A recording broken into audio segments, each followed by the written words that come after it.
等仔，俾包鹽，俾隻雞蛋，俾支蠟燭我啦，好吧？你屋企又俾人剪咗電線啦？唉，第時交錢佢就駁返㗎啦。呢幾樣嘢第日先俾得唔得啊？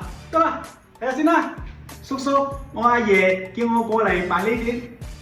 2包榨菜，2隻雞蛋，1斤豉油，1斤燒酒，咁就6蚊雞啊！我收你10蚊，找翻4蚊雞俾你。唔該晒叔叔，啲錢放喺褲袋入邊啦，袋穩佢啊，唔好跌咗啊，知唔知啊？等仔，俾包30斤嘅米我。五婆，得呢一個人咩？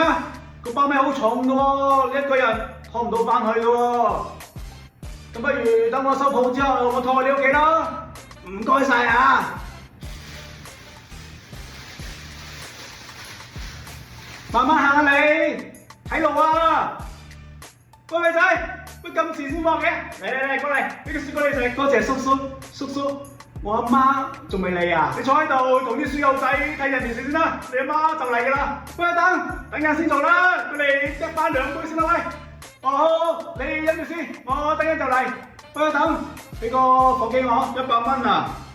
冇散紙找喎，唉，算啦，個火機你落去啦，成日砌長城砌天光都唔翻屋企，你呢種人真係冇鬼用啊！家陣我冇俾家用你啊！你個衰婆！喂，你兩公婆喺度嗌咩啫？失禮人啊，相嗌唔好口啊！阿娘你又係嘅，成日打到黃招白啊，你打少啲啦嘛！你下次再係咁啊，我叫啲街坊連麻雀都孭掂啊！